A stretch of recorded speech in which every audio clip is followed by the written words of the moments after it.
Life में इज्जत पे कोई कॉम्प्रोमाइज़ नहीं, एक अपनी फैमिली की। जिन्होंने फैमिली को दुख दिया हो उनको भी मैं सारी लाइफ के लिए कट ऑफ कर देती हूँ।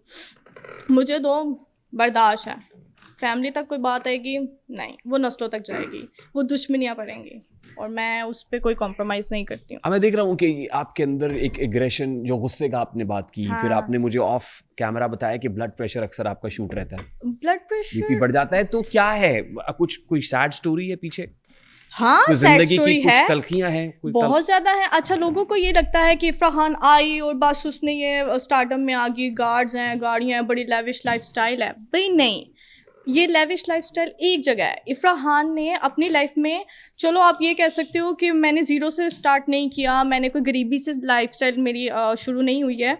Okay, we are industrial family, you know, from, यानी कि मेरे जो फोर फादर्स हैं वो इंडस्ट्रियल लोग हैं। मेरी ये बचपन से देखी है, तो ये अभी की कोई दी हुई चीज़ नहीं है कि अभी आई है, कोई नई नई अमीरी आई है या नई नई गाड़ियाँ या गार्ड्स आए, नहीं, ऐसा कुछ नहीं है। हाँ, जो बताने वाली बात ये है वो आज मैं आपके पॉडकास्ट के थ्रू मैं बताना चाहूँगी। शायद मैंने अपनी लाइफ में ये बात पहले नहीं की होगी कि जब मैंने शो भी स्टार्ट करना था ना, तो I had to go through a lot.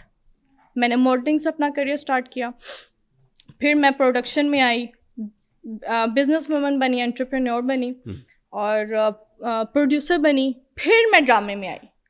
ठीक है, तो मैंने जब मॉडलिंग से स्टार्ट किया, ओहो, जो मेरे साथ हुआ वह ना मैं बता नहीं सकती। जब मैंने शोबिस करना था, मेरा सारा, जिस तरह ये सब एक साइड पे है ना, इसी तरह मेरा सारा ख़ानदान एक साइड पे था, मेरे सारे दोस्त, मेरी सारी फैमिली, मेरे अपने घर वाले एक साइड पे थे और इफ़रा खान अकेली खड़ी थी। जैसे किसी गार्ड को अकेले कहीं खड़ा कर दो, ऐसे इफ़रा खान अकेली खड़ी थी।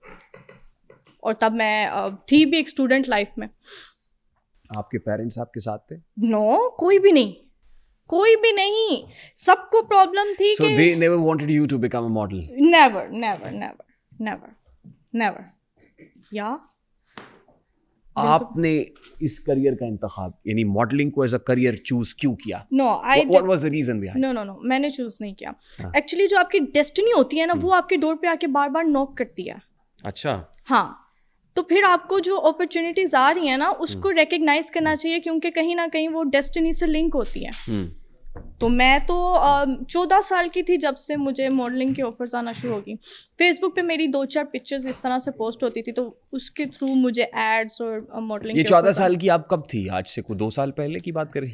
ये लड़कियों की एज पे क्यों आप लोग आ जाते हैं? नहीं, मैं तो ये कह ही नहीं रहा। आपने कहा जब मैं 14 साल की थी, जाहिर है आप अब कायदे आजम के ज़माने में तो 14 साल की होंगी नहीं। आज से कोई 1.5-2 साल पहले की बात होगी। नहीं, कुछ साल चले जाएं पीछे, ज़्यादा नहीं, कुछ साल, कुछ 4-6 साल पीछे चले कुछ साल चले जाएं, 8-10 साल चले जाएं। वो आप लोगों को सोचने देना, चलो। ऑडियंस को, आप नहीं इतना सोचें। लोग तो बहुत सोचेंगे। हाँ, सोचने दें, क्यूरियोसिटी पैदा करके रखनी चाहिए लोगों में। अच्छा। हाँ, उनको डायरेक्ट नहीं बताना हाँ ये चीज़ है, उनको सोचने दे जो सोचते हैं। वो नहीं सोचेंगे तो कौन सोचेगा? हाँ, कुछ तो लोग कहेंगे, कुछ तो लोग कहेंगे, लोगों कुछ का तो लोग काम है सोचेंगे। कहना। एग्जैक्टली। छोड़ो बेकार की बातों को। हम्म। अगला मिसरा मैं नहीं कहूंगा, लेकिन बात यह है कि मॉडलिंग का आपने इंतखाब कैसे किया और क्यों किया? क्या आपको अच्छा लगता था? एप्रिसिएशन बहुत मिलती थी? ओके, मैं बताती हूँ how did it happen exactly. Actually college में जब मैं थी, तो कॉलेज में कोई कैट शो था। शौक में आके मेरी फ्रेंड्स वगैरह ने कहा तुम बहुत खूबसूरत दिखती हो। कलामी के लिए माजरत, वो यही होता है जब फोन बजता है। तो हमारे दोस्त हैं नासिर मदनी साहब, कहते हैं कि जानू आई मस्जिद, तो आप लिखें तो भाई आप तो मुफ्ती साहब आप भी लिख दें कि जानू I am RTS, I am podcast लिख दें जी। सारी कैट वॉक और आप बात करी थी रैंप पे जी। कैट शो था, तो मेरी फ्रेंड्स वगैरह ने कहा कि इफ़रा तुम भी जाओ, तुम अच्छी दिखती हो। शुरू से ना एक चीज़ वो थी कि तुम खूबसूरत दिखती हो, तुम्हारी मॉडल वाली लुक है, तुम खूबसूरत दिखती हो, तो तुम्हें करना चाहिए cat show. And I was just like seriously. अच्छा। तो एक दिन रहता था उसमें, उसके स्टार्ट होने में, तो मैंने कहा अच्छा ठीक है मैं चलेगी। तो मैंने ऑडिशन वगैरह उधर दिया एंड आई गॉट सिलेक्टेड, और मैंने वो कैट शो अपने कॉलेज के रैंप पे किया। अच्छा। हाँ, वहाँ पे मैं एज ए मॉडल मैंने वर्क की। तो उसके बाद द वेरी नेक्स्ट डे मेरी पूरी लाइफ चेंज होगी। लाइक पूरे कॉलेज में मेरे चर्चे और फैन फॉलोइंग और ये वो, कोई आ रहा है सेल्फी के लिए, कोई कह रहा है मुझे आपसे मोहब्बत हो। लड़कियों में लड़कियां आपको कहती थी कि मुझे आपसे मोहब्बत होगी, यार आप बहुत पसंद है, आप बहुत खूबसूरत है, आपके हैं वो है। खतरनाक बात है। हाँ, लड़कियां, आपको अभी नहीं पता इन चीज़ों का, इन मामलात का। लड़कियां बहुत बहुत आशिक है मेरी। रेहान भाई का face check. I am telling you truth, seriously. लड़कियां आप में दिलचस्पी लेती हैं? बहुत ज्यादा। हाँ, बहुत ज्यादा। आपके यहाँ आप में लड़कियां ज्यादा दिलचस्पी लेती हैं या लड़के ज्यादा दिलचस्पी ले रहे होते हैं? लड़के ज्यादा होंगे डेफिनेटली। ठीक, लड़के ज्यादा होंगे क्योंकि मर्द तो होते ही ठड़की है ना, तो 95%। आप अपने आप को 5% मिले। गैरत है बड़ी चीज जहाने तो गौदों में। आप अपने आप को 5% मिले। जवाब जरूर आएगा इंशाल्लाह। अच्छा, ओके, अब मैं अपनी बैक स्टोरी पे आती हूँ। कैट शो किया, बहुत ज़्यादा फेम कॉलेज में मिल गया, ठीक है। तो उसके बाद ना, अब मैंने कहा यार, मुझे सब कहते तो मॉडल बन जाओ। मैंने कहा यार मेरी तो फैमिली बहुत स्ट्रिक्ट है, बहुत रिलीजियस है, वो तो मुझे कभी अलाउ नहीं करेगी, वो तो मुझे मार देगी। तो वो सारी चीज़ें उधर ख़त्म हो गई और उसके बाद finish I was back to in my life. Like मैं स्टूडेंट लाइफ गुजार रही हूँ। मैं फिर यूनिवर्सिटी में एडमिशन ये वो, तो यूनिवर्सिटी में भी जो देखता था, यार तुम बहुत खूबसूरत हो, तुम्हें तो मॉडल होना चाहिए, ये सुन के तुम्हें तो टीवी पे होना चाहिए, सुन के मैं अच्छा। फिर फेसबुक पे मेरी कुछ पिक्चर्स मैंने अपलोड की बगैर फैमिली को बताया, मतलब नॉर्मल कैमरे से जो पिक्चर आप अपलोड करते हो वो अपलोड कर दी। उसके बाद वहाँ से ऑफर्स आना शुरू हो गए मुझे वहाँ से ऑफर्स आए। फेसबुक से। किसने आपको अप्रोच किया सबसे पहले? I don't remember that guy, मुझे उसका नाम भी नहीं याद है, लेकिन उन्होंने मुझे ब्रांड शूट्स के लिए ऑफ़र किया था। हाँ, उन्होंने मुझे ब्रांड शूट के लिए ऑफ़र किया। मैं गई, मैंने ब्रांड शूट किया, और ये मामा से, फैमिली से, सबसे छुप के। उन्हें पता है मैं यूनिवर्सिटी जा रही हूँ। यूनिवर्सिटी में आगे कहाँ जा रही है इफ्रा? शूट करने के लिए जा रही है। अच्छा। हाँ, तो शूट करने के लिए मैं चले गई। ये घर वालों को नहीं बताया आपने? नहीं बताया। अभी स्टोरी है ना कि बहुत ज़्यादा स्टोरी में भी ट्विस्ट है, बहुत ज़्यादा ट्विस्ट है। तो मैंने फैमिली को बिल्कुल नहीं बताया, क्योंकि बता नहीं सकती थी, मतलब उड़ा देना था उन्होंने मुझे गोली से। हाँ, जितनी स्ट्रिक्ट मेरी फैमिली है, तो मैंने नहीं बताया उनको। और जैसे ही वो शूट कैंपेन्स हुई और मैं हर जगह नज़र आ रही, हर कपड़े पे, हर जगह ये वो, and they got to no.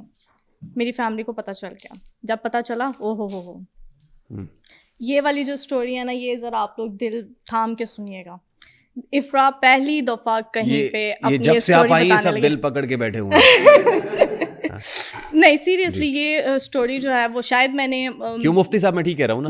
मैंने सोचा था कि किसी टाइम में मैं किसी इंटरव्यू में या वैसे अपने सोशल मीडिया के थ्रू ये बात ज़रूर बताऊंगी। मे बी ये किसी को बहुत ज़्यादा स्ट्रॉन्ग कर सके ये बात, मेरा ये इंसिडेंट। तो जैसे घर में पता चला, मामू वगैरह को पता चला, मेरे डैड नहीं थे, मेरे डैड की ना डेथ हो गई हुई थी। तो मामू वगैरह को पता चला, उन्होंने क्या किया, मेरे बड़े मामू को मैं अपनी बाप की जगह पे रखती थी। मेरे बड़े मामू ने ही कहूँगी, मेरी मामा के बड़े भाई, डिफरेंस है। तो मेरे मामा के बड़े भाई जो है ना, वो मेरे घर आए। उन्होंने आके, तो मामू भी नहीं कहना चाह रही? नो, नॉट एट ऑल, बिल्कुल नहीं, सवाल ही नहीं पैदा होता। तो वो आए, उन्होंने घर आए और उनको ये चीज़ें पता चली, सब ने बताया, जो दूसरे मामू थे उन्होंने बताया, मामियों ने बताया, जो भी मतलब सब जो देख रहा था उसने बताया कि इफ्रा तो मॉडल बन गई है, ये वो ब्लांटिंग। वाई? ये छोटी प्लेट है, इससे बड़ी प्लेट थी, ठीक, इतनी प्लेट थी, और वो पत्थर की प्लेट थी, और उस पत्थर की प्लेट के साथ मुझे मारा। अच्छा। लिटरली मेरे सर पे जोर से और मुझे मारा। एंड मैं उस वक्त बच्ची थी, चुप करके खा रही हूँ मार, मैंने खाई है। ये आप उस वक्त क्या उम्र क्या थी आपकी? उस वक्त की बात कर रहा हूँ। नहीं, 14 साल नहीं थी। Let's come to that point. I think आज से 5-6 साल पहले की बात है, तो यानी कि कुछ साल पीछे। 10-12 साल की उम्र? नहीं यार रेहान भाई, क्या मसला आपके साथ? मतलब 10-12 साल की, इतनी भी छोटी में मैं वो लड़की बिल्कुल नहीं हूँ जिसको बहुत छोटा बेबी बनने का शौक है। You are very straight forward. या I am very straight forward. अब इसका मतलब ये तो नहीं कि मैं एज बता दूं अपनी। तो क्या ये खुला तजाद नहीं? मर्दा से उनकी सैलरी, औरतों से उनकी एज नहीं पूछते। चलें, हम आपको इसमें नहीं उलझाते। तो हाँ। उस वक्त आपको पत्थर की प्लेटों से मारा मेरे मामा के बड़े भाई ने। ओके, मैं चुप करके, और मेरी मम्मा बचा रही हैं मुझे ना, मेरी मम्मा को मुझसे बहुत ज़्यादा मोहब्बत, मैं वो बड़ी लाडली सी बच्ची थी जिसको कभी किसी ने मारा ना हो, किसी ने हाथ ना उठाया, किसी ने डांटा ना हो, तो उसको पत्थर की प्लेट से मार पड़ी। मेरी मम्मा बचा रही हैं, मेरे मामू ने नहीं सुनी और मेरे मम्मा के बड़े भाई ने नहीं सुनी, तो उन्होंने मुझे मारा। वो दिन था, ओहो, वो दिन था आज का दिन